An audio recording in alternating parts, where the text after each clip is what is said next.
Welcome to this second video of our series on Bhagavad Gita, जिसमें हम बात करने वाले हैं चैप्टर 3 यानी कि कर्म योग के बारे में।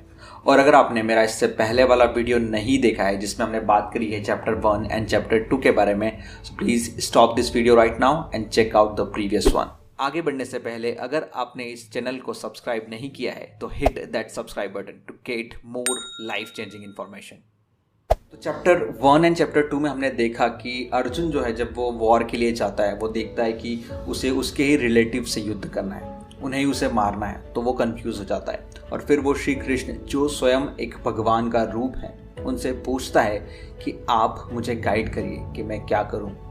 फिर कृष्ण वहाँ से अर्जुन को ज्ञान देते हैं, उसे बताते हैं कि अर्जुन, हम मनुष्य ना तो शरीर हैं ना ही हम माइंड हैं, हम एक लाइफ फोर्स हैं, हम एक आत्मा हैं। और हमें कोई भी कर्म बिना फल की चिंता किए, बिना हार जीत का सोचे, बिना लाभ हानि का सोचे करना चाहिए। और हमें अपनी अटेंशन जो है इस हायर इंटेलिजेंस में लगाना चाहिए। तो फिर चैप्टर 3 की शुरुआत में अर्जुन जो है वो कृष्ण से पूछते हैं कि हे कृष्ण, आप बोलते हैं कि जो ये हायर इंटेलिजेंस है जो चारों तरफ है हमारे, वो हमारे शरीर से, हमारे माइंड से काफ़ी ज़्यादा बड़ी है। हमारे कर्म जो हैं वो इस हायर इंटेलिजेंस के थ्रू ही होते हैं, तो मैं कर्म क्यों करूं? मुझे कर्म करने से क्या फ़ायदा जब सब कुछ प्री डिसाइडेड है इस हायर इंटेलिजेंस के द्वारा।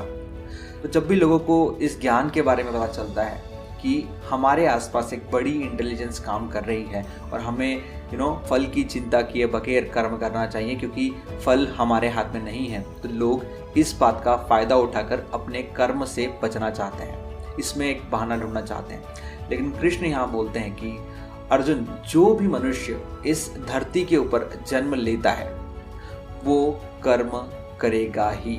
ऐसा कोई भी मिनट, ऐसा कोई भी सेकंड नहीं है जब कोई इंसान कर्म ना करे। कर्म करने से उसे मुक्ति नहीं मिल सकती। या तो वो सोएगा, या तो वो जागेगा, या तो वो सोफे पे आराम करेगा, या तो वो कुछ काम करेगा, या तो वो डांस करेगा, या तो वो रोएगा, कुछ न कुछ तो करेगा ही। बिना कर्म किए कोई भी इस धरती के ऊपर नहीं रह सकता। और कृष्ण बोलते हैं कि कर्म जो है वो 2 तरह के होते हैं, एक सकाम कर्म, एक निष्काम कर्म। सो कृष्ण बोलते हैं कि अधिकतर लोग जो इस दुनिया में हैं वो सकाम कर्म करते हैं, मतलब कि वो फल की चिंता करते हैं, कर्म में एंजॉय नहीं करते, वो कर्म में अपने आप को इन्वॉल्व नहीं करते। पर कृष्ण बोलते हैं कि आपको सकाम कर्म के अपोजिट कर्म करना चाहिए, और वो है निष्काम कर्म। निष्काम कर्म का मतलब यह है कि आप जो भी काम इस मोमेंट में कर रहे हैं उसमें अपना पूरा इन्वॉल्वमेंट दें और उस काम को फेथ के साथ करें, बिना रिजल्ट की चिंता किए। तो इस तरह के काम को बोलते हैं निष्काम कर्म। और जब आप इस तरह का काम करते हैं तो आपको सक्सेस भी मिलती है और आपको बड़े से बड़ा फियर भी परेशान नहीं करता है। और साथ ही में कृष्ण बोलते हैं कि हर इंसान को इस नेचर ने कुछ न कुछ क्वालिटीज़ दी है, कुछ न कुछ गॉड गिफ्ट्स दिए हैं जिसके अनुसार वो कर्म करता है। और हर इंसान को अपने कर्म का, अपने धर्म का पालन करना चाहिए। लोग धर्म को रिलीजन से रिलेट कर लेते हैं, बट इस लाइन के अंदर कृष्ण ये बोलते हैं कि आपका कर्म, आपका धर्म वो है जो आपका पर्पस है, जो आपकी स्किल सेट्स आपको नेचर ने दी है। तो हर इंसान को अपनी स्किल सेट के हिसाब से ही काम करना चाहिए, ना कि किसी और को देखकर। लेट्स से अगर सचिन तेंदुलकर अगर वो एक सिंगर बनना चाहता तो शायद वो इतना सक्सेसफुल नहीं होता। लता मंगेशकर अगर क्रिकेटर बनना चाहती तो वो शायद इतनी सक्सेसफुल नहीं होती। उन्हें जो गॉड गिफ्ट्स मिले थे, उनकी जो स्किल्स थी, उनकी जो लाइफ के पर्पस थे, उन्होंने वो एक्शंस जिसमें वो पूरी तरीके से इन्वॉल्व हो सकते थे, उन्होंने वो एक्शंस लिए और उन्होंने इसी तरीके से सक्सेस प्राप्त करी। सो आपको कोई भी काम, चाहे वो बर्तन मांजना हो, चाहे वो कार चलाना हो, चाहे वो डांस करना हो, चाहे वो आपकी रेगुलर जॉब क्यों ना हो, आपको कोई भी काम पूरी तरीके से इन्वॉल्वमेंट के साथ में करना चाहिए, बिना रिजल्ट के चिंता किए बगैर। और फिर अर्जुन जो है वो कृष्ण से पूछते हैं कि कृष्ण, अगर सभी व्यक्तियों को काम करना है तो क्यों काफ़ी सारे लोग बुरे कर्म करते हैं? क्यों ऐसा लगता है कि जैसे कोई पावर उन्हें खींच रही है बुरा कर्म करने के लिए। कृष्ण बोलते हैं कि अर्जुन, नेचर जो है हर एक जीवन के अंदर एक रजोगुण देता है, यानी कि काम, यानी कि किसी चीज़ को पाने की चाह।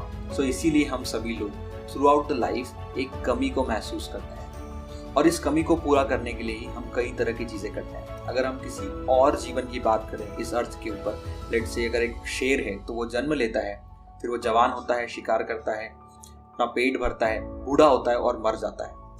ये उसकी एक अपर लिमिट हो गई। वो शेर कोई फेमस शेर नहीं बनना चाहता, वो कोई सुपरस्टार नहीं बनना चाहता, वो कोई रिच शेर नहीं बनना चाहता। बट जब बात इंसानों की आती है तो हमारे लिए पॉसिबिलिटीज अनलिमिटेड है। और इस कमी को पूरा करने के लिए ही हम फिर शॉपिंग करते हैं, रिलेशनशिप बनाते हैं, गोल सेट करते हैं और उनके लिए प्लान बनाते हैं, फ्यूचर की चिंता करते हैं। और कभी कभी इसी चक्कर में कई सारे लोग बुरे कर्म करने लग जाते हैं।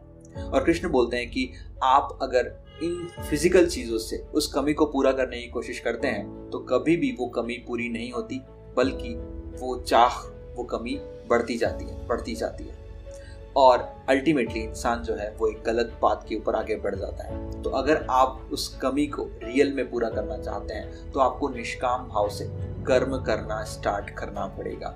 आपको रिजल्ट को, इस हायर इंटेलिजेंस को सरेंडर करके कोई भी काम को पूरे इन्वॉल्वमेंट के साथ में करना होगा। सो इन नटसेल, किसी भी काम को पूरे इन्वॉल्वमेंट के साथ में करना without any expectation and with the full faith is karma yoga. That's all for today. अब नेक्स्ट वीडियो में हम बात करेंगे चैप्टर 4 के बारे में।